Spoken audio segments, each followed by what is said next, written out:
স্বাগত নিউজ 24 সংবাদে। সঙ্গে আছে আমি কাজী আয়েশা। দেখছি সংখ্যানুপাতিক বা পিআর পদ্ধতিতে এখনই জাতীয় নির্বাচন করা ঠিক হবে না বলে মনে করছেন বিশেষজ্ঞরা।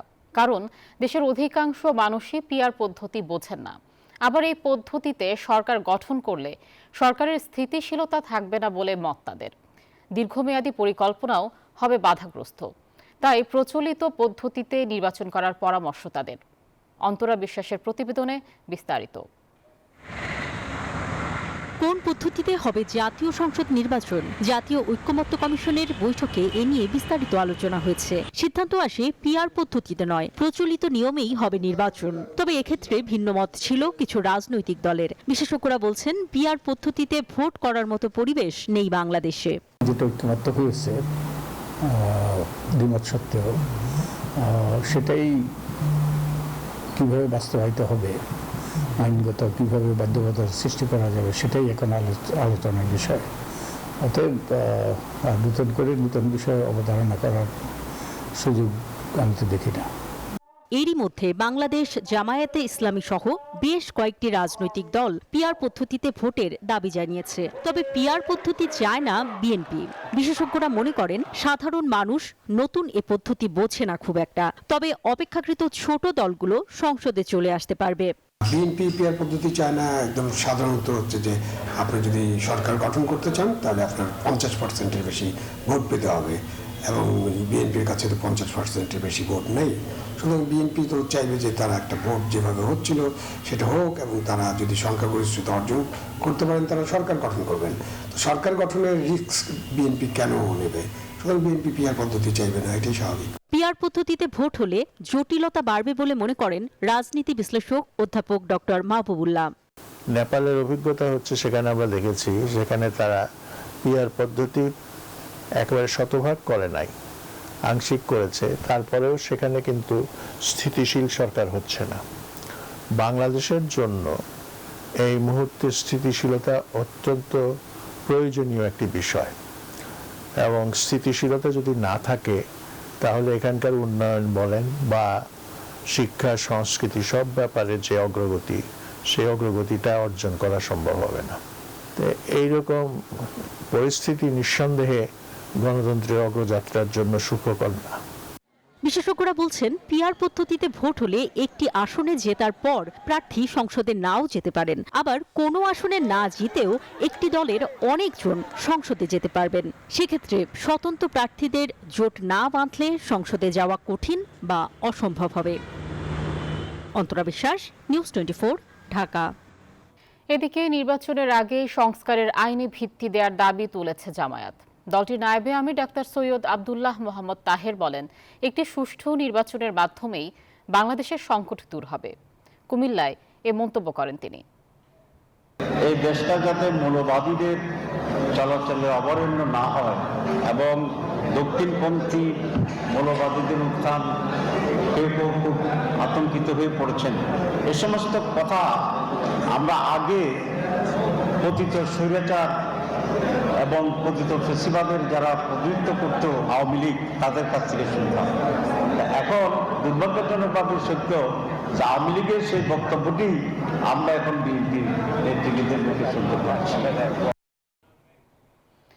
পিআর ইস্যুতে নির্বাচন বিলম্ব হলে সংকটে পড়বে দেশ বলে মন্তব্য করেছেন বিএনপির স্থায়ী কমিটির সদস্য ডাক্তার AZM জাহিদ হোসেন। জাতীয় প্রেস ক্লাবে গণতন্ত্র ও মানবাধিকার নিশ্চিতে জাতীয় সংসদ নির্বাচনের গুরুত্ব শীর্ষক আলোচনা সভায় তিনি মন্তব্য করেন। ধরনের বিশৃঙ্খলা হলে লাভ কাদের? লাভ হচ্ছে পলায়নকৃত স্বৈরাচারের। কাজে আপনারা যারা আজকে বুঝে না বুঝে বিভিন্ন দাবি তুলে আজকে নির্বাচনকে পিছিয়ে দিতে চান, তারা কি প্রকারান্তরে স্বৈরাচারের পক্ষে কাজ করছেন কিনা সেইটি কি বিবেচনা করেছেন? বিগত 16 বছরের গুম খুনের জন্য দায়ী শেখ হাসিনার বিচার এদেশের মাটিতেই হবে, এমন মন্তব্য করেছেন বিএনপি মহাসচিব মির্জা ফখরুল ইসলাম আলমগীর। বলেন, বিচার নিশ্চিত ও ত্বরান্বিত করতেই নির্বাচন চায় তার দল।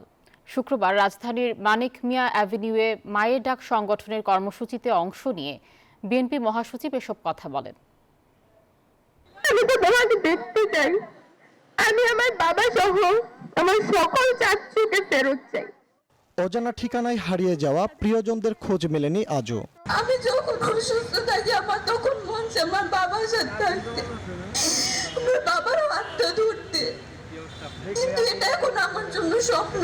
তাই শেষ হচ্ছে না অপেক্ষার প্রহর, কারো অপেক্ষা বাবার জন্য, কারো আবার ভাইয়ের। গেল ১.৫ দশক জুড়ে দুঃস্বপ্নের মতো দিন পার করছেন স্বজনরা। আওয়ামী সরকার পতনের পর আয়নাঘর থেকে ফিরেছেন হাতে গোনা কয়েকজন, হদিস মেলেনি বেশিরভাগেরই। ৩০ আগস্ট আন্তর্জাতিক গুম প্রতিরোধ দিবস উপলক্ষে মায়ের ডাক সংগঠনের এই আয়োজনে যোগ দেন তারা। সরকারের ব্যর্থতা আর অনীহার কারণেই ন্যায় বিচার না পাওয়ার অভিযোগ তাদের। যারা এই গুমের সাথে জড়িত, আমার বাবা সহ আর সব ছাত্রদের সবার জন্য তাদের সঠিক একটি আইনগতভাবে একটি তাদের বিচার করা হোক। আমি আমার সন্তানকে ফেরত চাই। আমি মরার আগে যেন আমার সন্তানের ডাক, মা ডাকটা শুনে মরতে পারি, এইটুকু আমার পাওনা। 1 বছর পরেও কেন আমাদেরকে এই জমাবেদারি দাঁড়িয়ে করতে হচ্ছে? আমার ভাই সহ যারা গুম হয়েছে, যারা বিচার বহির্ভূত হত্যাকাণ্ডের শিকার হয়েছে, প্রত্যেকটা অন্যায়ের, প্রত্যেকটা মানবতা বিরোধী অপরাধের বিচার আমরা সামনে আনবো। ভুক্তভোগী পরিবারগুলোকে আশ্বাস জানিয়ে বিএনপি মহাসচিব মির্জা ফখরুল ইসলাম আলমগীর বলেন, বিচার নিশ্চিত করতেই দ্রুত নির্বাচন চায় তার দল। হাসিনা এই হত্যাকাণ্ডগুলোর জন্য দায়ী, হাসিনা এই গুমের জন্য দায়ী। সুতরাং হাসিনার বিচার অবশ্যই হতে হবে, এই দেশের মাটিতে হতে হবে এবং তার সর্বোচ্চ শাস্তি হতে হবে। আপনি কেউ নিরাশ হবেন না, জনগণের আন্দোলন কখনো ব্যর্থ হয় না, আজ পর্যন্ত হয়নি। গুমের বিচারে অন্তর্বর্তী সরকার ব্যর্থ বলেও অভিযোগ করেন বিএনপি মহাসচিব। অন্তর্বর্তী যে সরকার, তারা সম্পূর্ণ ব্যর্থ হয়েছে এই গুম কমিশনকে পাবলিককে নিয়ে আসার, পাবলিক শুনানি করার। তারা ব্যর্থ হয়েছে এই শিশুগুলো, তাদের আত্মীয়দের, তার মায়েদের, তার ভাইদের যে কান্না, সেই কান্নাকে বন্ধ করার। পরে গুম হওয়া ব্যক্তিদের নিয়ে আলোকচিত্র প্রদর্শনী ঘুরে দেখেন মির্জা ফখরুল ইসলাম আলমগীর। ফজলে রাব্বি সৌরভ, নিউজ 24, ঢাকা। শেখ হাসিনার বক্তব্য প্রচার নিয়ে কিছু গণমাধ্যমকে সতর্ক করেছে অন্তর্বর্তী সরকার। প্রেস উইং এক বিবৃতিতে এই সতর্ক বার্তা জানায়। বিবৃতিতে বলা হয়, এই ধরনের কার্যকলাপ সন্ত্রাস বিরোধী আইন 2009-এর গুরুতর লঙ্ঘন। শেখ হাসিনার বক্তব্য কেউ ভবিষ্যতে প্রকাশ করলে তাৎক্ষণিক আইনি ব্যবস্থা নেওয়ার হুঁশিয়ারি দেওয়া হয় বিবৃতিতে। বলা হয়, ফৌজদারি অপরাধে দণ্ডিত এবং গণহত্যা ও মানবতা বিরোধী অপরাধে অভিযুক্ত পলাতক আসামি শেখ হাসিনার অডিও প্রচার করা আইনত নিষিদ্ধ। ডাকসু নির্বাচনকে কেন্দ্র করে ক্রমেই উত্তপ্ত হয়ে উঠছে ঢাকা বিশ্ববিদ্যালয় ক্যাম্পাস। এখন প্রচারণা না হওয়ার কথা থাকলেও কুশল বিনিময় করছেন প্রার্থীরা। এর মধ্যে এই সোশ্যাল মিডিয়া অপপ্রচার নিয়ে উদ্বেগ প্রকাশ করছেন ছাত্রদলের ভিপি প্রার্থী, আর নিজেদের ইশতেহার ঘোষণা করেছে শিবির। একই দৌড়ে ব্যস্ত বাকছাসও চলছে মনোনয়ন বাতিল হওয়া প্রার্থীদের আপিলের প্রক্রিয়াও। ডাকসু নির্বাচন 2025 যতই ঘনিয়ে আসছে ততই বাড়ছে প্রার্থীদের তৎপরতা।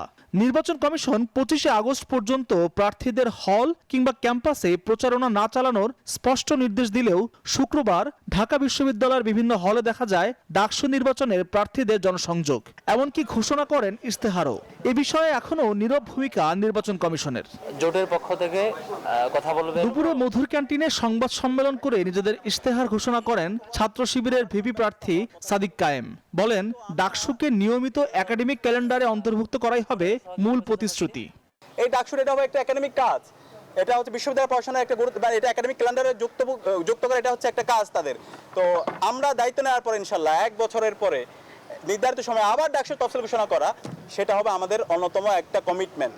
প্রশাসনের উদাসীনতার কারণে ডাকসু নির্বাচন ও ভোট কেন্দ্রে বিশৃঙ্খলা হতে পারে বলে আশঙ্কা প্রকাশ করেছে স্বতন্ত্র শিক্ষার্থী ঐক্য প্যানেল। বিকেলে মধুর ক্যান্টিনে সংবাদ সম্মেলন করে এই অভিযোগ করে প্যানেলটির ভিপি প্রার্থী উমামা ফাতেমা।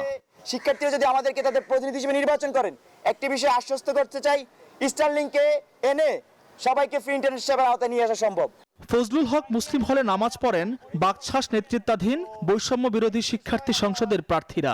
এরপর ঢাবি ক্যাম্পাসকে স্টারলিংকের আওতায় আনা সহ নানা ইশতেহারের কথা জানায় তারা। ভোটারদের ভোগান্তি কমানো এবং ভোট কেন্দ্রে সর্বোচ্চ পরিমাণ ভোটার উপস্থিতি নিয়ে আসা। সেক্ষেত্রে আমরা আশা করব যে কর্তৃপক্ষ এই বিষয়গুলোর দিকে বিশেষভাবে দৃষ্টি দিবে। শহীদুল্লাহ হলে জুমার নামাজ আদায় শেষে গণমাধ্যমের সঙ্গে কথা বলেন ছাত্রদলের ভিপি প্রার্থী মোহাম্মদ আবিদুল ইসলাম খান। এ সময় তিনি নির্বাচনে সোশ্যাল মিডিয়ায় ভুল তথ্য ছড়ানো নিয়ে গভীর উদ্বেগ প্রকাশ করেন। এখনো আনুষ্ঠানিক নির্বাচনী প্রচারণা শুরু হয়নি। যে সমস্যাগুলো কথা আমরা বলে গেলাম, যে বিশ্ববিদ্যালয়ের নিরাপত্তা সংক্রান্ত যে সমস্যাগুলো, মিস ইনফরমেশন, ডিসইনফরমেশন যেগুলো ছড়াচ্ছে বিভিন্ন যে প্রপাগান্ডা বাহিনী, এগুলোকে বিশ্ববিদ্যালয় প্রশাসন খুব দ্রুততম সময়ে এগুলোকে বন্ধ করতে হবে। 5 আগস্ট পরবর্তী সময়ে প্রত্যেকটা ক্যাম্পাসে কারা কারা প্রপাগান্ডা ছড়িয়েছে, কারা বিভিন্ন সংগঠনগুলোকে রাজনীতি নিষিদ্ধের নামে নানান ধরনের মব তৈরি করে। অন্যদিকে সকাল থেকেই আজ ভিন্ন চিত্র দেখা গেছে চিফ রিটার্নিং কর্মকর্তার কার্যালয়ের সামনে। বৃহস্পতিবার রাতে প্রকাশিত প্রাথমিক প্রার্থী তালিকায় নানা ত্রুটির কারণে যাদের মনোনয়নপত্র বাতিল হয়েছে তাদের ভিড় করতে দেখা যায় সেখানে। মনোনয়ন বাতিল হওয়া 47 জন প্রার্থীর মধ্যে 23 জন বিকেল 4:30টার মধ্যে তাদের প্রার্থিতা পুনর্বিবেচনার জন্য চিফ রিটার্নিং কর্মকর্তার কাছে আবেদন করেন। যিনি আমার সমর্থক হিসেবে থাকবেন তার ভোটার নম্বরটা আমার দেওয়া হয়নি, ভুলবশত দেওয়া হয়নি। তো এই কারণে আমার ফর্মে আমার নাম আসেনি প্রার্থী হিসেবে। প্রস্তাবক ছিল, প্রস্তাবকের তথ্যগত ত্রুটি ছিল আসলে। কিন্তু দেখেন, আমি আসলে আপনারা জানেন যে আমি এই ডাকসুর জন্য 72 ঘন্টা অনশন করেছিলাম। তো আমি মনে করছি যে আসলে আমার বিরুদ্ধে কোনো ষড়যন্ত্র হচ্ছে কিনা। প্রাথমিক বৈধ প্রার্থীর তালিকায় ভিপি প্রার্থী হিসেবে 29 নম্বর সিরিয়ালে দেখা যায় বিতর্কিত জুলিয়াস সিজার তালুকদারের নাম। এ বিষয়ে নির্বাচন কমিশন জানায় তার বিরুদ্ধে আনা অভিযোগটি তদন্তাধীন। চূড়ান্ত তালিকায় যার সিদ্ধান্ত প্রতিফলিত হবে। আর ডাকসু নির্বাচনের চিফ রিটার্নিং কর্মকর্তা জানান, আবেদনগুলো আপিল ট্রাইব্যুনালের যাচাই বাছাই শেষে যারা শর্ত পূরণ করতে পারবেন তারা সবাই নির্বাচনে অংশ নিতে পারবেন। আমরা আগামীকালও আবেদন নিব। আমরা 24 তারিখে এই আপিল নিষ্পত্তি একটা কমিটি আছে, আমরা তাদের এই সকল আবেদনগুলো ওখানে দিয়ে দিব। বাই দিস টাইম ক্যান্ডিডেটরা যখন আবেদন করতে আসছে তার কার কি ভুল তারা জেনে যাচ্ছে। তখন ওই যে যদি কারেকশন করার সুযোগ থাকে তাদেরকে এসে কারেকশন করে দিতে হবে। আমরা আশা করতেছি 24 তারিখে দুপুর নাগাদ এই ঝামেলাগুলো সলভ হয়ে যাবে। বৃহস্পতিবার রাতে প্রকাশিত প্রাথমিক তালিকা অনুযায়ী এখন পর্যন্ত ডাকসু নির্বাচনে বর্তমানে বৈধ প্রার্থীর সংখ্যা 462 জন। কেউ ব্যস্ত ইশতেহার ঘোষণা করতে, কেউ বা ব্যস্ত জনসংযোগ করতে, আবার কিছু প্রার্থী ব্যস্ত রয়েছেন নিজের প্রার্থিতা ফিরে পেতে। সব মিলিয়ে জমে উঠেছে ডাকসু নির্বাচন। পাল্টাপাল্টি অভিযোগে ক্রমেই বাড়ছে এই নির্বাচনের উত্তাপ। এখন চূড়ান্ত তালিকা প্রকাশের পরে স্পষ্ট হবে এই নির্বাচনের উত্তাপ কতটুকু গড়ায়। আল মোহামিনুল খান, নিউজ 24, ঢাকা। নিখোঁজের একদিন পর মুন্সিগঞ্জের গজারিয়া উপজেলার মেঘনা নদী থেকে জ্যেষ্ঠ সাংবাদিক বিভুরঞ্জন সরকারের মরদেহ উদ্ধার করেছে পুলিশ। শুক্রবার বিকেলে উপজেলার কলাগাছিয়া এলাকার মেঘনা নদী থেকে ভাসমান অবস্থায় তার মরদেহ উদ্ধার করা হয়। পরে সন্ধ্যায় বিভুরঞ্জন সরকারের পরিবার গিয়ে মরদেহটি শনাক্ত করে। বৃহস্পতিবার সকাল 10টার দিকে রাজধানীর সিদ্ধেশ্বরীর বাসা থেকে বেরোনোর পর থেকে তিনি নিখোঁজ ছিলেন। তার নিখোঁজ হওয়ার কথা জানিয়ে রাতে রমনা থানায় জিডি করে তার পরিবার। শুক্রবার বিকেল 3:45টার দিকে গজারিয়ার বলাকিরচর এলাকার মেঘনা নদী থেকে ভাসমান অবস্থায় একটি লাশ উদ্ধার করেন নারায়ণগঞ্জের কলাগাছিয়া নৌ পুলিশ ফাঁড়ির সদস্যরা, যা সাংবাদিক বিভুরঞ্জন সরকারের। তিনি দৈনিক আজকের পত্রিকার জ্যেষ্ঠ সহকারী সম্পাদক হিসেবে কর্মরত ছিলেন। দর্শক, এ নিয়ে বিস্তারিত জানাতে মুন্সিগঞ্জ থেকে সরাসরি যুক্ত হচ্ছেন সহকর্মী শরীফ সুমন। শরীফ, নিখোঁজের একদিন পর মেঘনা নদী থেকে বিভুরঞ্জনের মরদেহ পাওয়া গেল, এর ব্যাপারে স্বজনরা কি বলছেন?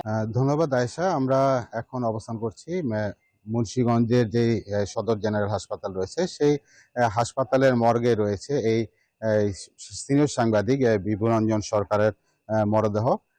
আজকে বিকেলে গজারিয়ার মেঘনা নদী থেকে নারায়ণগঞ্জের কলাগাছিয়া নৌ পুলিশ এই লাশটি উদ্ধারের পরে এই মুন্সিগঞ্জের যে সদর জেনারেল হাসপাতাল রয়েছে সেই সদর জেনারেল হাসপাতালে মর্গে এনে রাখে এবং পরে রমনা পুলিশের মাধ্যমে সেই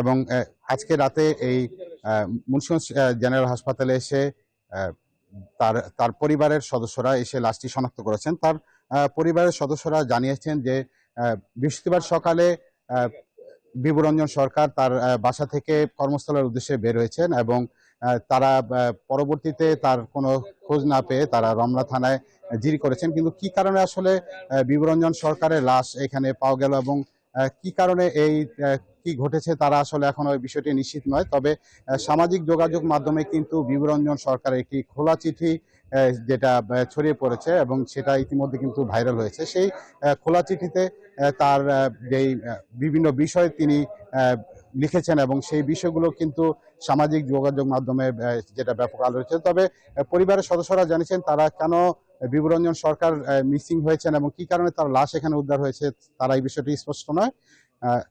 এবং কলাগাছিয়া নৌ পুলিশ আমাদেরকে জানিয়েছেন তারা বিষয়টি তদন্ত করছেন, তারা তদন্তের মাধ্যমে এই বিষয়টি উদ্ঘাটন করার চেষ্টা করবেন।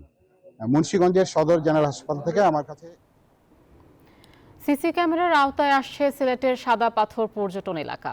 হারানো ঐতিহ্য ফেরাতে লুটের পাথর উদ্ধার করে ফেলা হচ্ছে ভোলাগঞ্জে। নতুন জেলা প্রশাসক সারোয়ার আলমকে সাথে নিয়ে পরিদর্শনে এসে সব কথা জানান জনপ্রশাসন সচিব। লুটের ঘটনায় জড়িতরা যে দলের হোক ছাড় পাবে না বলেও সতর্ক করেন তিনি। সিলেট থেকে নাজাত আহমদ পুরকায়স্থের রিপোর্ট, ক্যামেরায় ছিলেন সেলিম হাসান। সিলেটের সাদা পাথরে লুটের ঘটনায় কয়েকদিন ধরেই গোটা দেশে তুলপাড়। প্রশাসনের টানা অভিযানে একের পর এক বেরিয়ে আসছে লুটারদের রাজনৈতিক পরিচয়। শুক্রবার সকালে নতুন জেলা প্রশাসক সারোয়ার আলমকে সাথে নিয়ে ওই এলাকায় পরিদর্শনে আসেন জনপ্রশাসন সচিব মোখলেসুর রহমান। এ সময় তার সাথে ছিলেন জ্বালানি ও খনিজ সম্পদ সচিব মোহাম্মদ সাইফুল ইসলাম। জনপ্রশাসন সচিব বলেন, সিলেটের সাদা পাথর লুট হয়নি, হয়েছে হরিলুট। আমরা পেপার পত্রিকায় দেখছি যে লুট হয়েছে, তো আমার মনে হয় আমি আজকে এসে দেখে যেটা মনে হচ্ছে ইটস মোর দ্যান লুট, এটা হরিলুট। টুরিস্ট পুলিশের একটা ক্যাম্প এখানে আমরা করার চিন্তা করতেছি। তারপরে আমাদের ব্যাটালিয়ন আনসার একটা ক্যাম্প এখানে করার চিন্তা করতেছি। একই সঙ্গে সাদা পাথর এলাকায় সিসিটিভি স্থাপন সহ বেশ কিছু পরিকল্পনার কথা জানান তিনি। আর খনিজ সম্পদ সচিব জানান, প্রতিস্থাপিত পাথর আগের মতো জৌলুস পুরোপুরি ফিরাতে না পারলেও ক্ষতি কিছুটা হলেও কাটিয়ে ওঠা সম্ভব। প্রাকৃতিকভাবে যেটা আসলে এখানে সাজানো হয় সেটা তো আসলে মানুষের পক্ষে সম্ভব না, তাই আমরা যতটুকু চেষ্টা করছি যে এই পাথরগুলিকে কিছু ফিরিয়ে এনে ওর সৌন্দর্য কিছু রাখা যায় কিনা। এদিকে জেলা প্রশাসক মোহাম্মদ সারোয়ার আলম জানান, বৈধ পাথর ব্যবসায়ীদের যাতে ক্ষতিগ্রস্ত না হতে হয় সে ব্যবস্থা নেওয়া হবে। যারা বৈধভাবে এই এলাকায় পাথরের ব্যবসা করেন, নিয়ে আসেন, ইম্পোর্ট করে নিয়ে আসেন বা ইয়ে করছেন, তাহলে কোনো ক্ষতিগ্রস্ত না হয় সেটা করবে, মানে ব্যবসাও করবে কিন্তু সেটা বৈধ হতে হবে। গত বছরের 5 আগস্ট সরকার পতনের পর থেকেই সাদা পাথর এলাকার নির্বিচারে পাথর উত্তোলন শুরু হয়। এতে পর্যটন স্পট ও রেলওয়ে বাংকার এলাকার পরিবেশ ও প্রাকৃতিক সৌন্দর্য মারাত্মকভাবে ক্ষতিগ্রস্ত হয়।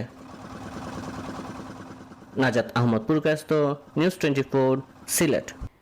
ঢাকা করাচি সরাসরি চলবে ফ্লাইট, জানালেন পাকিস্তানের বাণিজ্য মন্ত্রী জাম কামাল খান।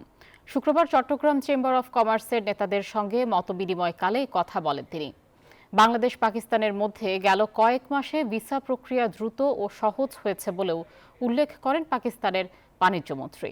আর বাণিজ্য উপদেষ্টা শেখ বশির উদ্দিন বলেন, ব্যবসা বাণিজ্যে সক্ষমতা বাড়াতে কাজ করছে দুই দেশের সরকার। 4 দিনের সফরে বাংলাদেশে পাকিস্তানের বাণিজ্য মন্ত্রী জাম কামাল খান শুক্রবার মত বিনিময় করেন চট্টগ্রামের চেম্বার অব কমার্সের নেতাদের সঙ্গে। এই সময় তার সঙ্গে ছিলেন বাণিজ্য উপদেষ্টা Sheikh Bashir Uddin.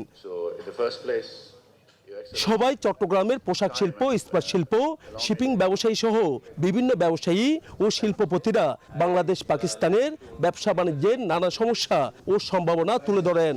We can diversify trade, attract investment and jointly access both Asian and ASEAN and Middle Eastern markets.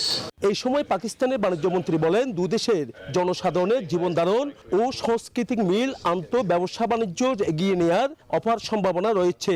খুব শীঘ্রই দুই দেশের মধ্যে সরাসরি ফ্লাইট চালু হবে উল্লেখ করে তিনি বলেন, কৃষি, চামড়া, শিক্ষা, স্বাস্থ্য সহ বিভিন্ন খাতেও যৌথ বিনিয়োগের সুযোগ রয়েছে। Already we have more than 10 delegations have come to Bangladesh, and we have identified them 4 to 5 months back, that which sectors they should be coming in. They should be coming very focused, and there are still more delegations to come in. এই সময় বাণিজ্য উপদেষ্টা শেখ বশির উদ্দিন বলেন, বাংলাদেশ পাকিস্তানের মধ্যে ব্যবসা বাণিজ্যে সক্ষমতা বাড়াতে দুই দেশের সরকারই কাজ করছে। অনেক সুন্দর সুন্দর সম্ভাবনা নিয়ে কাজ করেছি আমাদের বাণিজ্য বৃদ্ধি করার, আমাদের আমদানি এবং রপ্তানি উভয়ের সক্ষমতা বৃদ্ধি করা এবং যেসব সহযোগিতার স্থানগুলো উনি উল্লেখ করলেন, এর বাইরেও বেশ কিছু বিষয় নিয়ে আমরা কাজ করছি। সফরে পাকিস্তানের বাণিজ্যমন্ত্রী চট্টগ্রাম বন্দর ও কয়েকটি শিল্প কারখানা পরিদর্শন করেন। নয়ন বড়ুয়া জয়, নিউজ 24, চট্টগ্রাম। কাল ঢাকায় আসছেন পাকিস্তানের উপপ্রধানমন্ত্রী ও পররাষ্ট্রমন্ত্রী ইসহাক দার। 3 দিনের এক সরকারি সফরে ঢাকায় আসছেন তিনি। শনিবার দুপুরে একটি বিশেষ ফ্লাইটে ইসহাক দার হজরত শাহজালাল আন্তর্জাতিক বিমানবন্দরে অবতরণ করবেন। বিমানবন্দরে তাকে স্বাগত জানাবেন পররাষ্ট্র সচিব। 24 আগস্ট বাংলাদেশ ও পাকিস্তানের মধ্যে পররাষ্ট্রমন্ত্রী পর্যায়ের একটি দ্বিপক্ষীয় আলোচনা অনুষ্ঠিত হবে। বৈঠকে দুই দেশের মধ্যে কয়েকটি চুক্তি ও সমঝোতা স্মারক স্বাক্ষরিত হতে পারে। নেদারল্যান্ডস ও এশিয়া কাপ সামনে রেখে লিটন দাসকে অধিনায়ক করে 16 সদস্যের দল ঘোষণা বাংলাদেশের। স্কোয়াডে ফিরেছেন নুরুল হাসান সোহান ও সাইফ হাসান। বাদ পড়েছেন মেহেদী হাসান মিরাজ। তারা ছাড়াও স্কোয়াডে রয়েছেন তানজিদ তামিম, পারভেজ ইমন, তাওহিদ হৃদয়, জাকির আলী অনিক, শামীম পাটোয়ারি, শেখ মাহিদী হাসান, রিশাদ হাসান, নাসুম আহমেদ, মুস্তাফিজুর রহমান, তানজিম সাকিব, তাসকিন আহমেদ, শরীফুল ইসলাম ও সাইফ হাসান। মিরাজের সাথে স্কোয়াড থেকে বাদ পড়েছেন তানভীর ইসলাম। আগামী 30 আগস্ট ডাচদের বিপক্ষে সিরিজের প্রথম টি20 খেলবে টাইগাররা। পরের দুটি যথাক্রমে 1 ও 3 তারিখে। এরপর এশিয়া কাপের উদ্দেশ্যে দেশ ছাড়বে টিম বাংলাদেশ।